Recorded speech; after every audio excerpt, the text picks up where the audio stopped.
Welcome back, everybody, to my Common Sense Living podcast. I'm so thrilled to have you join me again. And today I have several things we're going to talk about, of course, about food and health. So we're going to have an intro to the holidays and increased cost of cheap turkey, 10 foods that make you hungrier, how food labels trick you, sugar substitute that increases your risk of heart disease and stroke, non-organic food, and inflation, 9 foods to help on the inflation. So with that, let's get started. But first, a big shout out to my Taming Diabetes Differently course. It's 2 months duration. It doesn't take all that long.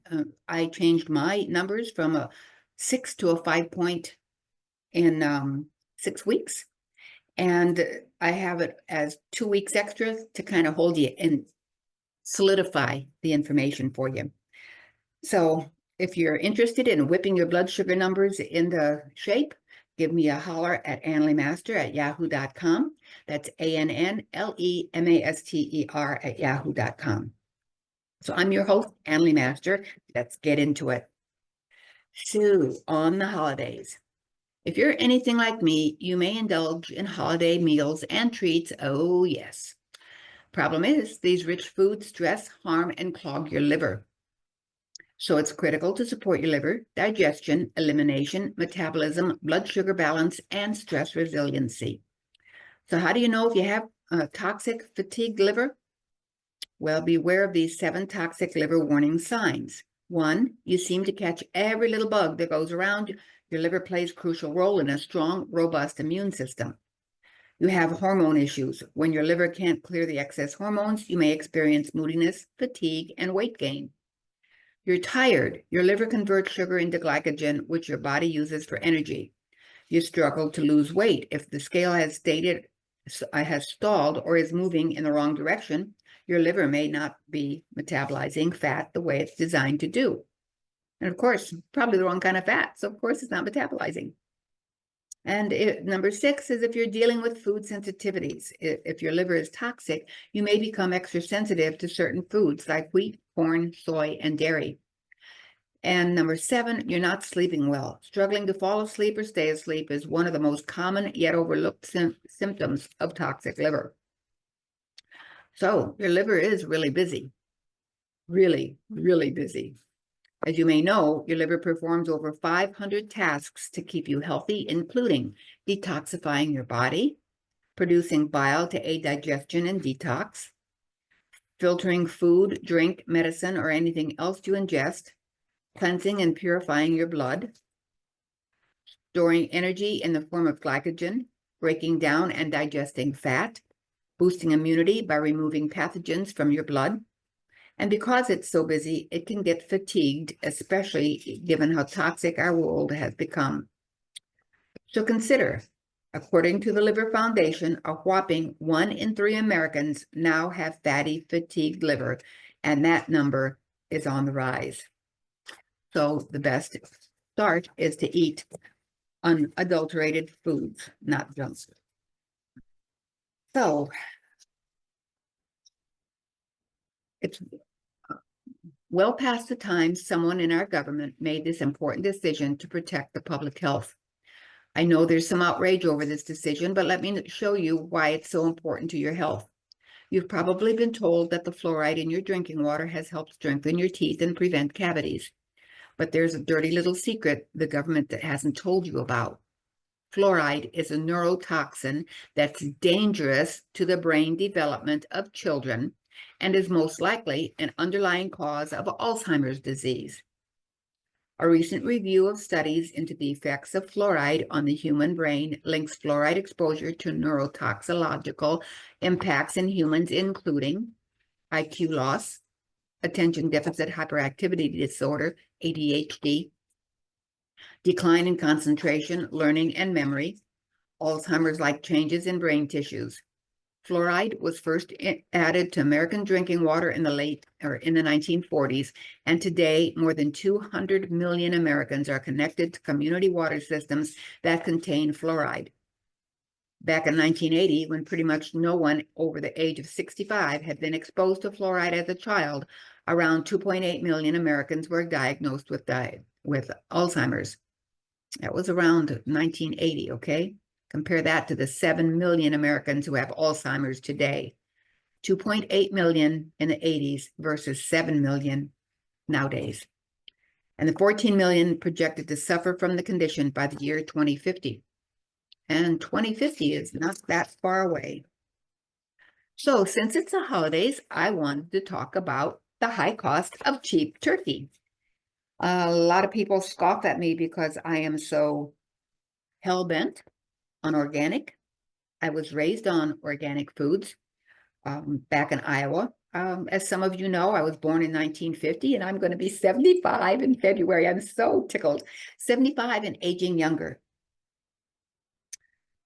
That's a mindset I chose to use, and I'm doing great. I'm doing really great. I like to say that I lead by example. How can I tell you, my audience, that you need to eat organic and yet I eat junk? I'll be honest, I do eat junk. 80% I'm organic, 20% I'm human, can't get away from the crap. And sometimes you just want a piece of that crappy flavored stuff because it does taste good. So anyway, I'm human just like you, but I don't like to make the evil people rich at my cost, at the cost of my health. So let's talk about the high cost of cheap turkey. And trust me, I buy my 3 organic turkeys. And this is a plug for natural grocers. There's several of them, but natural grocers. There's one in Iowa and a couple of them here in Texas. Well, probably more than one in Iowa, but where I'm used to. So anyway, I buy my 3 turkeys and put them in the freezer, and we have organic turkey throughout the year because I will not buy a conventional one. Yes, we go to eat somewhere, and yes, I eat it, and yes, it tastes good. And I've had to train myself to eat it without puking because I know it's detrimental for me. So I just give in and be social. And then when I'm not around the people, I can eat like I like to eat. So, all right, let's get on with this show on the high cost of junk turkey. A pastured turkey can cost 2 to 3 times what you pay for a supermarket bird. Is it really worth it? Here's what you need to know. Is pastured turkey worth the cost? In Virginia, a regular 15-pound turkey at the supermarket will cost you around $30 or less. But if you want a heritage pastured turkey like a bourbon red, expect to pay anywhere from $60 to $90. That's a lot of money. And is it really worth it? I saw some turkeys a while ago that definitely answered that question for me. These turkeys were probably around 5 months old in a truck. This is an article. This is not me that saw this. This is an article. And because these are articles I read, I don't know it from my heart. So I read it so that I'm accurate. So anyway, these turkeys were probably around 5 months old in a truck on their way to slaughter. A normal turkey's lifespan is around 7 to 10 years, but these turkeys wouldn't make it to see their first birthday. If they weren't slaughtered for Thanksgiving, most of them would die of heart disease and organ failure by Christmas. In fact, statistically speaking, 20% of their turkey buddies already died before they got to this truck. Around 6% of them had their heart give out within just 1 or 2 months of birth. Why are these turkeys so different? In order to maximize profits, these turkeys were selectively bred to have incredibly large breasts, so large that the birds have trouble standing up. And forget about flying. Their legs are often bow and sometimes spontaneously fracture under the weight. Pastured turkeys, which are often heritage breeds like the bourbon red, are incredibly athletic and free. They run up to 25 miles an hour, fly, and often roost in the trees. If you want to see something funny, watch a farmer try to catch his or her bourbon red turkeys. And turkeys on antibiotics. Given a choice, turkeys aren't vegetarians. They eat lots of greens, bugs, and rodents. The turkeys I saw on that truck, on the other hand, were fed a vegetarian diet of GMO, genetically modified organisms, grains like soy and corn. And now, an important note about antibiotics. You may have heard about the U.S. Food and Drug Administration's Veterinary Feed Directive Final Rule, which went into effect on January 1st of 2017. The rule aims to reduce antibiotic resistance by eliminating the common practice of using medically important antibiotics to promote animal growth and feed efficiency. However, with the approval of a veterinarian, turkey producers may still feed these antibiotics in therapeutic dosages to prevent the illnesses fostered by the living conditions often found in commercial operations. Dark, overcrowded barns packed with other turkeys walking and living in their own feces. So, sounds appetizing, doesn't it? We treat our food worse than how we treat ourselves, and we don't treat ourselves so good sometimes. In fact, a 2013 study showed turkey meat to be the dirtiest of all meats, with 9 of 10 samples containing dangerous fecal bacteria, including E. coli. As we've learned, humans aren't the only ones harmed by commercial animal raising systems. The animals I was looking at on that truck were incredibly sick, the natural result of a commercial farming revolution that has rejected the wisdom of nature. Farming has gone industrial, so that the largest U.S. turkey farms produce well over 1 million turkeys a month. The entire commercial turkey industry has learned to hijack modern science to breed and raise a turkey that gets as large as possible, as quickly and inexpensively as possible. Plus, by the time you buy the turkey, it's been so filled with salt water that its solution accounts for up to 40% of the turkey's final weight. Oh, and we're supposed to cut our salt intake, huh? So what can you do? The farmers who embrace the wisdom of nature, the traditions of our ancestors, and the facts of modern science all agree. A pastured turkey raised to eat its natural diet is the best way to optimize the health of farms, turkeys, and you, the customer. Pastured turkeys live healthier, happier lives, are healthy when they are slaughtered, and make you healthier too. Their meat contains more anti-inflammatory fats like omega-3s and conjugated linoleic acid, another essential fat that is scarce in the modern diet. Farming practices that embrace Mother Nature's wisdom preserve the land, support the soil, and create far less pollution. These are just a few of the reasons to choose a pastured turkey. So, questions for your farmer. If you truly want to do your part to help preserve our beautiful planet and the health, how would I do? I don't know. I bumped the computer, go figure. Okay.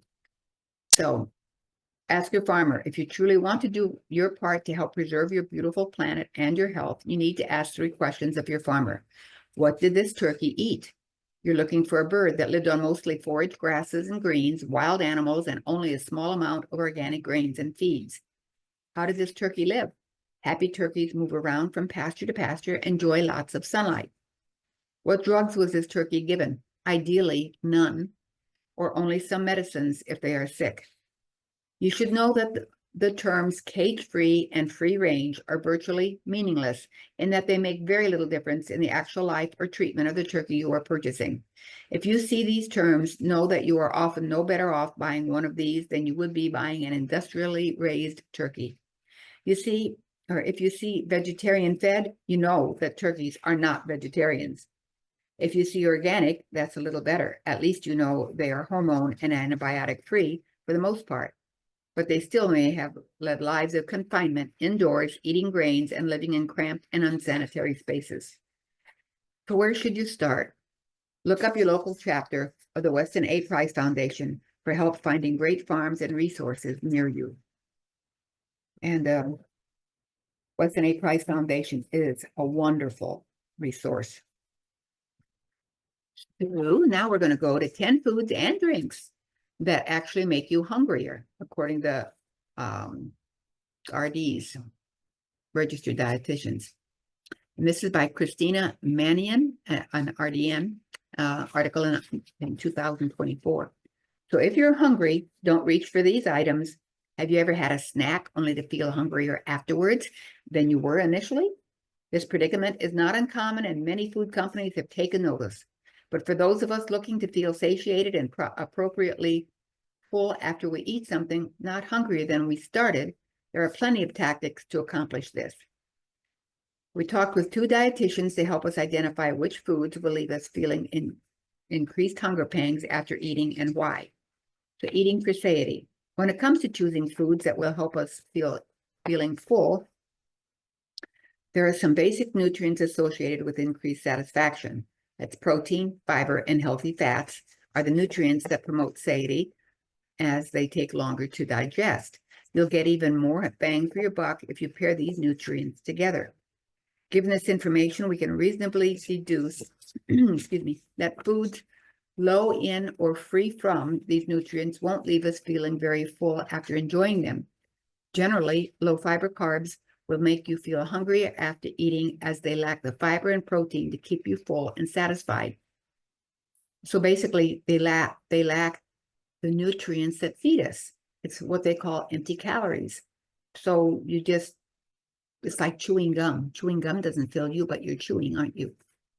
So regularly exercising, taking certain medications, being pregnant, going through puberty, and having certain medical diagnoses can also increase hunger. Calorie restriction and eating small portions often rev appetite as well, priming you to be more likely to eat something else soon after finishing whatever you're noshing on. So some time back, there was a eat every 2 hours protocol. Never made sense to me. You're always keeping your stomach full, always keeping everything hyped up. So foods that make you hungrier. With this information, we've rounded up 10 foods that are likely to have your stomach growling even more strongly after eating them. Cookies are a big one for me, or a cake. Oh my God. I can't eat just 2. I make my own, but still, I can eat a dozen at one sitting, but I don't anymore because I know it's not good for me. So, cake and cookies. Cakes and cookies often leave you craving more thanks to their low nutritional value. In fact, a 2013 study found that low glycemic index foods like these classic desserts can actually stimulate and exacerbate hunger. Thankfully, cakes and cookies can be made more satisfying and healthier with the use of whole wheat, flour, nut butters, and chopped nuts, seeds, and dried fruit. If you can consume those simple or refined carbs with a balanced meal, like having dessert at the end of your meal instead of 2 to 3 hours later, you could benefit from the fiber and protein consumed at the meal to help keep you full and satiated, it's stated. Fruit juice. Compared to other options on this list, 100% fruit juice actually does contain some nutrients like vitamins, minerals, and plant compounds. However, what it lacks are the nutrients that are going to satisfy you, like fiber, fat, and protein. Instead, opt for a whole piece of fruit or a smoothie made with whole fruit, as both options contain the fiber you need to feel full. White bread. White bread can bring back nostalgic memories of childhood. This refined carb is likely to leave you feeling ready for another snack after consuming it. Simple or refined carbohydrates lacking fiber don't do a great job of keeping you full and satisfied.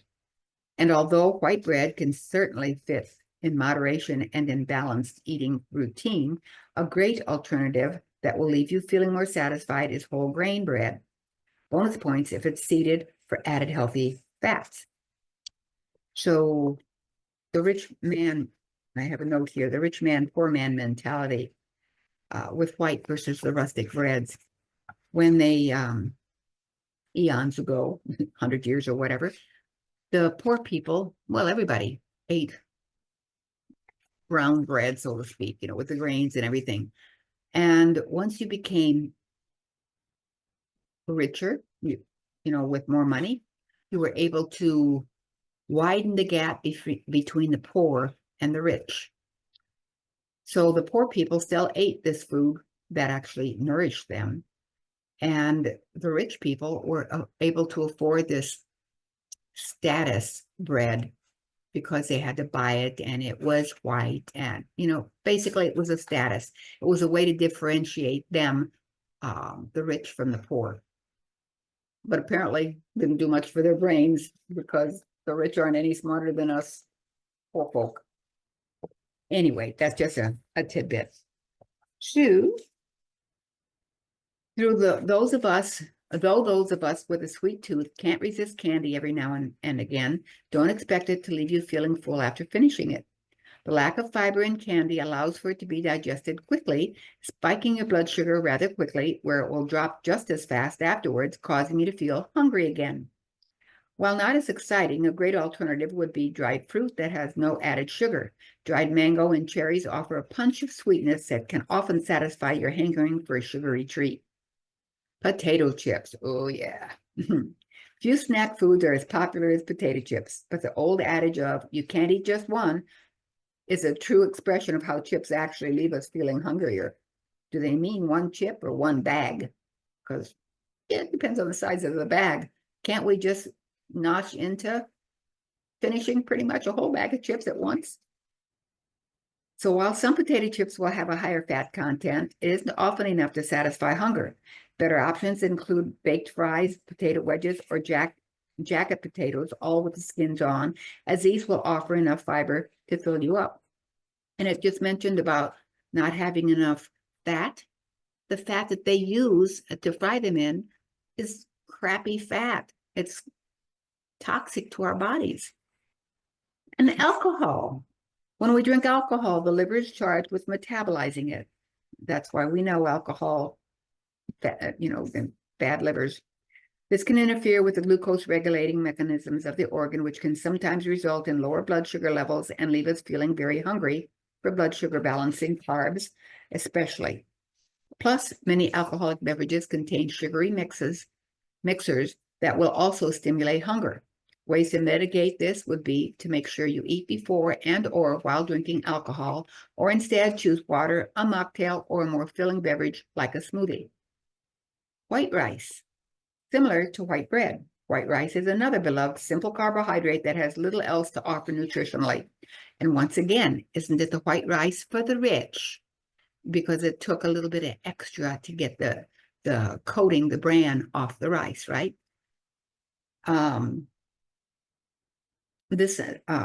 Okay, let's see. I lost my place. Beloved simple part, little to offer nutritionally. This will have many of us scooping out another serving soon after we've finished our first. Brown rice is a fantastic swap as it's rich in fiber and just so happens to have the most delicious nutty flavor. And we have sugary cereals, not to mention the dyed ones. Whoever invented sugary breakfast cereal certainly wasn't aware of that this classic way to start the morning actually increases hunger. This is thanks to its low fiber, protein, and fat content, as well as its ultra-high sugar content. Thankfully, there are many tasty whole grain cereals with dried fruit and nuts that are sure to fill you up while offering a touch of sweetness, starting your day off on a better foot. And then we have sugar-free products. While sugar-free products seem like a great workaround for the increased hunger felt after eating sugar, unfortunately, that isn't the case. This is because when we eat artificially sweetened foods, the reward centers in our brain are activated without the anticipated caloric intake, tricking our brain in a way that leaves us feeling hungrier after the fact.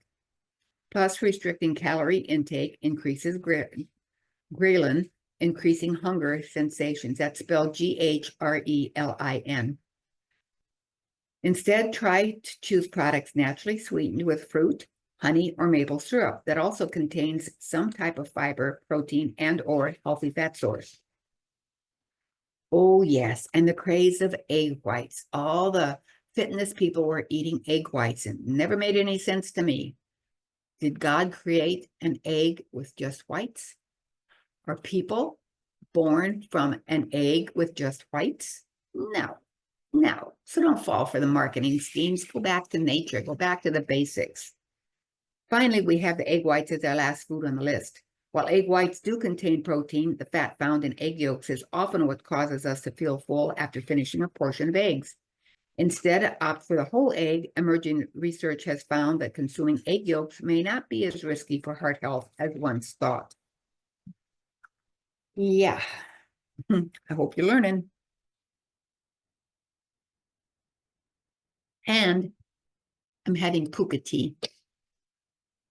If you're learning, I hope you implement what you learn. So how food labels trick you into buying unhealthy food. While originally intended To provide clear nutritional facts, food labels have evolved into a confusing and dangerously deceptive source of information. Big food companies add cancer-causing chemicals without disclosure and manipulate regulatory loopholes to trick you into buying their products. Because they must fit a set format, food labels can mislead you into thinking you're getting the same nutrients from what are very different foods. Or they use marketing buzzwords to make a product seem healthy on the surface and then hide a long list of unhealthy additives in the small print. There are 3 ways food labels trick you and how you can fight back. They use marketing or misleading marketing buzzwords. Big food marketers are well aware that people are increasingly concerned with their health, but instead of making their food actually healthy, they highlight an element to trick buyers into believing they are making healthy choices like fat-free or sugar-free. The fat-free buzzword. First of all, fat-free does not mean a food is healthy. Our bodies actually need essential fatty acids for healthy brain function, cardiovascular health, and more. However, the eating fat makes you fat myth persists. But when manufacturers remove the fat from food, it tastes exceptionally bland. To make up for the lack of flavor, they add refined sugar, high amounts of salt, monosodium glutamate, which is MSG, bad stuff, and several other ingredients that are much worse than the naturally occurring fat. The sugar-free buzzword. Just because a product contains calorie-free artificial sweeteners instead of sugar does not mean it's healthy. In fact, researchers have found that consuming artificial sweeteners can make you gain weight, disrupt your healthy gut bacteria, cause migraines, and even increase the risk of cardiovascular disease. Now, I found this one to be very interesting as my own experiment on self, because I never recommend something for anyone else unless I've actually tried it. So I'm my own guinea pig, so you don't have to be. So we go back to artificial sweeteners. And when I eat them, I am very hungry afterwards. And my stomach feels very out of sorts. Not a stomach ache, but tense. And then I fart a lot. And then sometimes I've noticed my stool is looser and smellier. Much more discomfort than if I just ate a cookie I made with real sugar and real fat. So I put 2 and 2 together, and it's the fake additives that are in the junky food that causes problem in me, and I'm rectifying it. So I just wanted to throw that in, that I'm just as guilty as the rest of you on occasion, but I am on the quest. Like I said, I'm going to be 75 and aging younger. How can I age younger if I eat junk food? Because junk food is destroying your body. It's not feeding it. So quit it and quit it. Are you or someone you know dealing with blood sugar issues like diabetes? You can lower, even reverse these issues. I lowered my A1C from 5.9 to 4.9 in just 6 weeks. My doctor was impressed. I'm a nurse, certified health coach, and educator. Gift yourself or another with this course, Taming Diabetes Differently. Change your life and theirs. Contact LeMaster at tamingdiabetes@yahoo.com or call 972-948-9976 and be sure to leave a message. Disrupt the healthy gut bacteria, cause migraines, even increase the risk of cardiovascular disease. So the buzzword, another misleading claim you will see on many products is that it is heart healthy. More often than not, you will see this on low sodium foods. Just because something is low in sodium does not mean it's good for the heart. Some brands of chicken soup, for example, claim to be heart healthy, yet they contain canola or soy oil. Isn't that what I just alluded to? Evidence suggests that consuming refined vegetable oil can trigger inflammation and significantly increase the risk of heart disease. Inflammation is why we are getting fatter.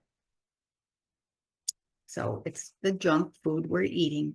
And so many people, as a nurse and a certified health coach, I could help so many people. And I'm not sure why they don't want to follow my recommendations, because they're not really all that hard, but to each his own. So this is my way of educating the public. And if you choose to follow me and join on my programs to make you healthier, like I haven't had the flu since 1968. I had a flu shot in 2006 because I'd be the only one on the job at times. And COVID, I never got COVID. And no, I never got the shot either.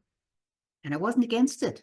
I was even going to give it. I could make $3,000 a week given that COVID shot. But I couldn't do it because I read about it. I read. And, oh, let me see if they go into this too deep. I'll be banned because I've got 2 strikes against me already.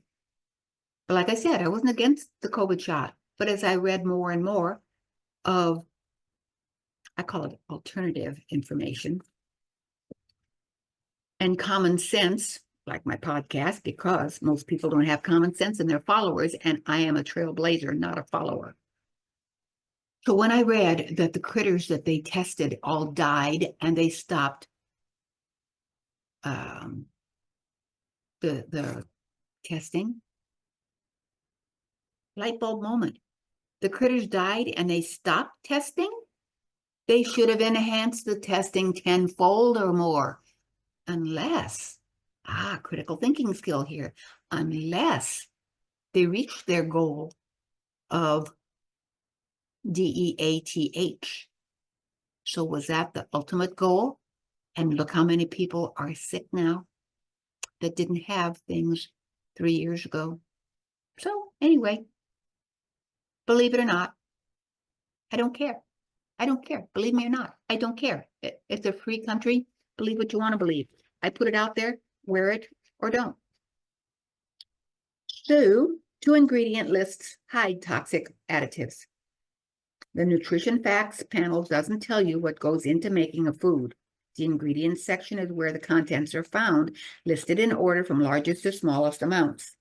In many cases, these wordy ingredients just sound like chemical jargon to the average person. Sodium nitrate, for example, sounds relatively innocent, yet there are several studies that suggest sodium nitrate can cause cancer, heart damage, and lung inflammation. Another trick is to list yeast extract, which can be a term used to describe MSG. Don't you hear yeast? Did you hear the extract? Oh, we have vanilla extract. It tastes like vanilla, so it must be okay. So the MSG is a food additive that can trigger skin rashes, headaches, irritability, heart palpitations, and even depression. But there's a pill for all of that. Instead of taking MSG out, companies started listing it as yeast extract. Hydrolyzed protein and maltodextrin are also other ways that MSG can hide. This is also where non-nutritive additives are hidden, some of which can disrupt or trigger gut inflammation. There you go again, the gut inflammation. And what rules the body? The gut, not the brain. They knew it back in the 80s. They asked my nursing class, what's more important, the brain or the gut? Well, what do you think? If you're brain dead, nothing works, right? It's got to be the brain. They knew then it was the gut. And fast forward to now, look at all the junk that has been put in our food, in the environment, you name it, it's everywhere, and we're sicker than we ever were. So, food for thought. So other contaminants may leach into food, such as BPA from plastic packaging or canned goods. And we hear all about the bad stuff in plastic now, don't we? Because we were too irresponsible to dispose of glass bottles. Toxins not listed on food labels. And then there are the ways that chemicals are not even required to be listed on the food label, leaving consumers to unknowingly ingest countless toxins. Take the delicious and nutritious strawberry as an example.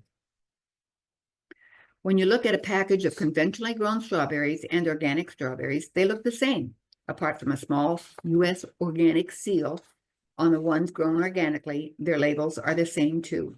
But are they the same? The short answer is the resounding no. You'd never know it from the food labels, but strawberries grown conventionally are repeatedly, that silly thing, are repeatedly sprayed with pesticides and other toxic chemicals. Testing shows that 99% of conventional strawberries have pesticide residue, with almost a third having residues of 10 or more toxic pesticides. And these chemicals don't come off with washing. All those little seeds are avenues that toxin goes in that little strawberry. Because conventional foods aren't required to list their chemical residues, the effect is to make organic and non-organic seem to be the same to the consumer. But they are not. Organic foods don't have these toxins, which is one of the reasons why eating organic can cut your risk of cancer by up to 25%. Did you hear that? Eating organic can cut your chances of cancer up to 25%. Huh. And it's not just your fruits and veggies. Food companies marketing cereal, bread, and any number of processed foods don't have to disclose the residues of the weed killer glyphosate that is typically in these foods, commonly known as Roundup. How to fight back against flawed food labels? With all these things to take into consideration, how are you supposed to get your shopping done without spending hours reading food labels? First and foremost, seek out whole foods. Processed foods may have dozens or hundreds of additives, which you can bypass by eating real food. You can avoid most of the unlisted toxins by buying organic foods and supplements whenever possible. These guidelines for organic automatically exclude the vast majority of the bad stuff. Always check the ingredients section more carefully than the nutrition facts panel. You should see real foods listed. This applies to your supplements too. And thanks to technology, there's an easy way to learn if your food contains any potentially harmful ingredients. Simply download the EWG Healthy Living app on your phone and check any foods while you're in the grocery store. So the bottom line on food labels: never assume something is healthy just because a label has statements like low fat or sugar-free.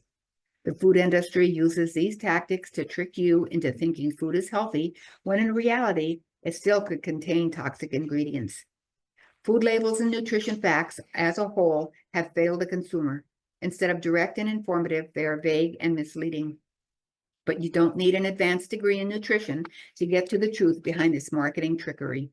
Use real, whole foods as a guide and buy organic where possible to get the most nutritious and healthy food. And then we have sugar substitutes that are tied to higher risk for heart attack, stroke. Okay, high levels of xylitol, a low-calorie sweetener used in many reduced foods as well as gum and toothpaste, are linked to an increased risk of heart attack, strokes, and deaths, says a new study published in the European Heart Journal. The research team studied more than 3,000 people in the U.S. and Europe over 3 years and found that people with the highest amount of xylitol in their plasma were more likely to have a problem with their heart or blood vessels. To show the early effects of xylitol, researchers studied platelet activity in volunteers who consumed a xylitol-sweetened drink and a glucose-sweetened drink. The xylitol levels went up by 1,000 times in people after the xylitol drink, but not after the glucose-sweetened drink. Xylitol is naturally found in small amounts in fruits and vegetables, and it's been used as a sugar substitute over the past decade in processed foods, toothpaste, chewing gum, and other products. The study again shows the immediate need for investigating sugar alcohols and artificial sweeteners, especially as they continue to be recommended in combating conditions like obesity or diabetes. It does not mean throw out your toothpaste if it has xylitol in it, but we should be aware that consumption of a product containing high levels could increase the risk of blood clot-related events. A similar link between erythritol, another sugar substance, and problems with the heart and blood vessels was found last year by the same research team. In a response to the study, the Calorie Control Council, a trade association representing the low and reduced calorie food and beverage industry, said xylitol has been approved for decades by government agencies. The study results may not apply to the general population because some people in the study already had a higher risk of having problems in their heart and blood vessels, it said. So that sources was the European Heart Journal, the Cleveland Clinic, Calorie Control Council. Okay, I'm going to be running out of time for my allotted here. I have, another 20 minutes to go. So, non-organic food. Whether you know it or not, nuclear waste, cobalt-60, has been used for decades to make your food safer. There's a profound misunderstanding in the mass market today about the value of certified organic food. The question is not whether the 50% higher or more you pay at the register for an organic product is really worth the added vitamin, mineral, and phytonutrient content you receive. Even though organic food does usually have considerably higher nutrient density, it is not always the positive quality of what it contains that makes it so special. Rather, it is what you know the organic food does not contain, or what has not happened to it on its journey to your table, that makes buying organic a no-brainer to the educated consumer. Let me explain. The FDA presently supports and actively promotes the use of cobalt-60 culled from nuclear reactors as a form of electronic pasteurization on all domestically produced conventional food. They claim it makes the food safer. The use of euphemisms like food additive and pasteurization to describe the process of blasting food with inordinately high levels of gamma radiation cannot obviate the fact that the very same death rays generated by thermonuclear warfare to destroy life are now being applied to food to make it safer. Doesn't even make sense. This sort of Orwellian logic, like war is peace, is the bread and butter of state-sponsored industry propaganda, and also informs other ostensibly humanitarian applications of weapons of mass destruction, such as radiotherapy and chemotherapy. Inconceivably high amounts of radiation is used to pasteurize your food.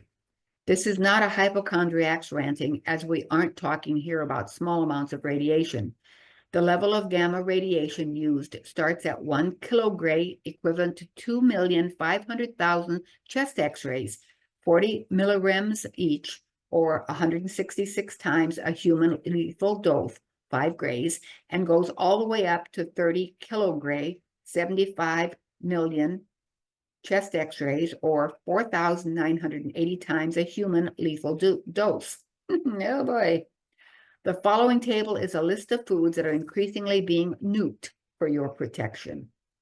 When you buy conventional food, there is little assurance that it has not been irradiated, although labeling requirements specify that irradiated food sold in stores should have the international label, the RADURA, R-A-D-U-R-A, affixed to it. Oversight is particularly poor in this regard, and restaurant food and processed food containing irradiated ingredients are not legally required to be labeled as such. Labeled or not, irradiated food is exposed to the same ionizing gamma radiation that destroyed life in Hiroshima, Chernobyl, and now Fukushima. You hear that? Primitive life forms like microbes refuse to ingest irradiated foods, which is why we use it. But humans are gullible enough to believe industry pundits and governmental authorities like the USDA and FDA, who say doses of radiation applied to your food up to and quite close to 1 billion chest x-rays worth of ionizing radiation is safe for human consumption. Is your health collateral damage in the war against food perishability? Oh. Well, let me see. There we go. I had my pages mixed up. Despite the irresponsible promotion of this process as safe, food irradiation destroys much of the vitamin content of food, produces a number of toxic byproducts, formaldehyde, benzene, and formic acid, as well as unique radiolytic products such as 2-alkycyclobutanols. Can't pronounce it, better not eat it. That have been demonstrated to be cytotoxic, which means damages cells, genotoxic, which damages DNA, and carcinogenic, which causes cancer, in test tube and animal studies. Also, gamma radiation is capable of increasing the allergenicity of food proteins such as milk by denaturing them, and the side effect was found to occur, ironically, even at low radiation doses. How many people do we know that are allergic to milk? How is it then that a process that is so obviously detrimental to human health is allowed? There are at least there are at least 3 reasons driving this dangerous process: food sanitation, Food irradiation allows for the continuance of the fundamentally unsanitary and unsafe farming practices considered essential for the profitability of large corporation-owned factory farms. Now, what can you never clean your house, and all the filth and hair and mites and everything accumulate, but you saved money on cleaning products. Oh, same kind of thing, isn't it? You have a filthy area where your critters that you're going to consume are raised because you don't want to pay for things to keep them healthy. Oh, well. So when raw human sewage and wastewater in combination with manure from sick antibiotic-raised animals is used as fertilizer, virulent strains of antibiotic-resistant bacteria can infect the product, getting deep within its tissues where chemical sanitizers can't reach. So gamma radiation, which effectively penetrates deep within the product, enables the irresponsible, immoral, and unsanitary conditions to remain. Food globalization, the increased stabilization and reduction in perishability provided by food irradiation supports the continued globalization of food production and distribution, furthering the agendas and profitability of transnational corporations whose respect for the sovereignty, constitutional rights, and public health of the U.S. or any other nation is secondary to the primary aim of raw, unregulated capitalism in pursuit of profits at all costs. Food politicization. Finally, the military-industrial complex requires that the public perceive nuclear energy as not just an element of war or potential ecological disaster, but as something beneficial that may protect us from harm. Nuclear waste, once the irrepressible hobgoblin of the nuclear energy industry, is suddenly transformed under the guidance and support of our government into both a profitable commodity and a therapeutic agent. It gets worse, spraying our food with virus cocktail to make it better. In the same way that irradiating bacteria-contaminated food does nothing to improve the unsanitary processes that cause the underlying problem, in 2006, the FDA passed without any public review or oversight the use of bacteriophage virus cocktails to be sprayed on meat in an attempt to prevent Listeria monocytogenes outbreaks. These bacteria-specific viruses, in theory, lay dormant, waiting for virulent and antibiotic-resistant bacteria upon which they prey. Although the FDA only approves the use of listic bacteriophages, which are not believed to alter the DNA of the cells they infect, the possibility of contamination with lysogenic strains, which can alter DNA, is significant, owing to the fact that these viruses are only between 20 and 200 millionth of a millimeter in size. The FDA's decision to define bacteriophages as generally recognized as safe food additives is premature and therefore a red flag to those who are concerned about the underlying food safety issues that are not being addressed. Genetically modified organisms, a food experiment you are already enrolled in, GMOs. With the country still reeling from the implosion of the financial markets, new attention has been placed on the huge trade deficits the U.S. has with its trading partners. One major factor is our increasingly disadvantaged global trading position in our decision to use genetically modified organisms, despite growing concern over its short and long-term adverse effects on the health of the human body and the environment. For example, in 2006, the most significant event in the history of the U.S. rice industry occurred, according to David Koya of the U.S. Rice Federation Trade Group, when trace amounts of genetically modified rice was found commingled in the U.S. rice supply. According to Greenpeace, the U.S. sustained approximately $1.2 billion in losses when over 30 countries were affected by the contamination, and many closed their markets to U.S. rice, including the European Union and the Philippines. Why the global outcry? Despite our government's arguably criminal avoidance of the evidence linking genetically modified food to adverse health effects, the governments of other nations are aware of the dire risks to human and environmental health these GMOs pose. America's one of the only countries in the world which does not require GMO ingredients or foods to be labeled as such. We can't expect the rest of the world to so carelessly experiment on its population with foods that have been profoundly altered to contain potentially toxic gene products from other species, as well as contamination with highly toxic agrochemicals such as Roundup or similar glyphosate-based formulations. The reluctance to participate in the largest food experiment in the history of our species is directly reflected in the world's increasing resistance to accepting food exported from the U.S., which has had huge impacts on our economic well-being. If you wish to withdraw yourself as a guinea pig from this national GMO experiment, remember, the only way you can know for sure that your food is not genetically modified is if it is certified organic or certified GMO-free.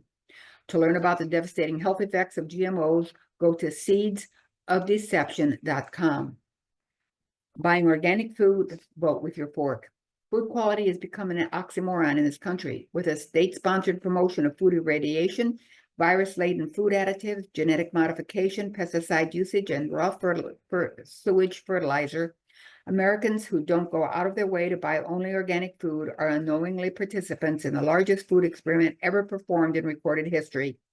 Not too long ago, all cultures considered food sacred for its ability to sustain our physical, emotional, and spiritual well-being from the ground up. Today, the forces of commodification and naked, unbridled free market capitalism have converted food into devitalized metabolic poisons, which slowly render those who consume them into commodities themselves, such as sickened patients against whom are applied the thousands of branded snake oil potions conjured up by the conventional medical establishments, cauldron-like pharmacopoeia. Remember, next time you shop, know that buying organic isn't just about being more nutritious than conventional food. Rather, it provides the only assurance that can still shield you from the veritable minefield of potential health liabilities, which is lurking within every supermarket across the land. Also, it enables you to effect real change by voting with your fork when the ballot box or government representatives increasingly moves in the wrong direction. And now a tad bit on inflammation, and then we'll close after this. While short-term inflammation can be helpful to trigger the immune system, chronic inflammation is like a slow-burning fire that ravages the body in the long term. Time magazine even called inflammation the secret killer, since it worsens so many diseases. Scientists are now realizing that runaway inflammation is linked to heart attacks, Alzheimer's, and many other diseases. So if you want to stay healthy, keeping inflammation under control is a top priority. One of the easiest ways to fight inflammation is to include anti-inflammatory superfoods in your diet. To get started, here are 9 powerful superfoods that fight inflammation. Organic only. Blueberries contain a powerful antioxidant called quercetin that can significantly reduce inflammation. Blueberries also have prebiotic fiber, which promotes the growth of healthy bacteria in your gut, helping to calm inflammation. Turmeric, traditionally used as a spice, is one of the world's most powerful natural anti-inflammatory substances, thanks to an active compound called curcumin. Numerous studies have found that curcumin is incredibly effective at fighting inflammation, even more effective than well-known anti-inflammatory drugs and without side effects. Now that's a superfood. Turmeric is not well absorbed, so you may choose to take it with an essential fatty acid to optimize absorption. Broccoli is a tried and true veggie to reduce inflammation in the body. It also contains a powerful compound called sulforaphane, which helps detoxify harmful chemicals such as benzene that can trigger damaging inflammation. Walnuts, like other healthy nuts and seeds, are a source of the omega-3s. The problem is most people get more of the inflammatory omega-6 fatty acids, which promotes chronic inflammation. A 4-to-1 ratio of omega-6 to omega-3 is considered optimal. So English walnuts and black walnuts are much more nutritious. That's what I was raised on. I always got them in Iowa. They have more flavor, and they haven't been grown with them. I love them. And other people have found, they taste different because they taste. So then we have green leafy vegetables like spinach, chard, kale, bok choy are a rich source of antioxidants shown to fight inflammation, especially for those with coronary artery disease, by helping to tamp down inflammation. Pineapple is the sixth one, contains bromelain. Taken in between meals, bromelain goes beyond the digestive system and enters the bloodstream, where it targets and breaks down excess proteins in the blood, helping to fight against inflammation. Bromelain has benefits for joint discomfort and helps in recovery from sports activity. Since bromelain works most effectively when taken in between meals, it's best to take it as a supplement with a wide range of proteolytic enzymes. Good old celery contains a wide range of antioxidants, flavonoids, and flavonols that can help reduce inflammation. A study found that celery juice can inhibit proteins associated with inflammatory disease. When buying celery, make sure to always choose organic, as it's a veggie that tops the list for toxic pesticides when grown conventionally. Beets, while most people have a love or hate it reaction to the taste of beets, there's no denying their health benefits. Their distinct red color comes from an antioxidant called betaline, and they are full of healthy nitrates to support heart health. Studies have found that beetroot possesses potent anti-inflammatory effects, even for those with high blood pressure, so they can support your heart health in multiple ways. Ginger is a versatile root that used in countless traditional cuisines throughout the ages, but ginger goes way beyond food. Researchers have found that ginger can inhibit several compounds in the body that reduces inflammation on a cellular level. Best part about ginger is that it's so easy to add to your diet. You can use ginger extract to make your own ginger ale with mineral water and honey, or you can add a sliver of ginger to your favorite juice recipe. The sky's the limit. Yes, food can be your medicine. Overprocessed foods and an abundance of environmental toxins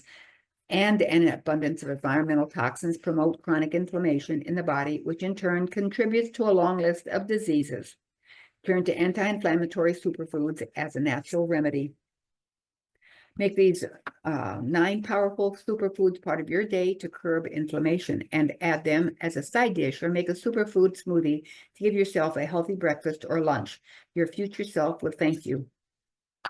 So we're going to end here. First, I want to say, and of course I don't have a picture, but I am celebrating my 75th birthday here in San Antonio by having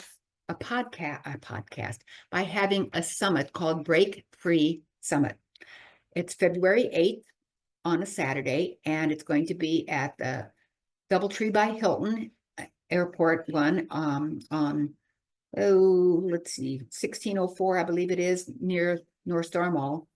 And it's from 10 to 5, lunch is included. Speakers are welcome. Price is basic is $197. VIP, which includes gifts, is $297. And if you want to speak, you get the VIP, as well as being able to speak about what you broke free from that can help others learn from your example. So I invite you to contact me at LeMaster, ANNLEMASTER @yahoo.com, and let's get you scheduled. You're going to have a great time, because I plan on having fun. I mean, it's going to be a birthday party, the day before a birthday party. So anyway, with that, we're going to end. I thank you for having joined me today on my Common Sense Living podcast, and I hope you learned a lot, and I hope you consider coming to my Break Free Summit. So I'm going to just let you go with this one.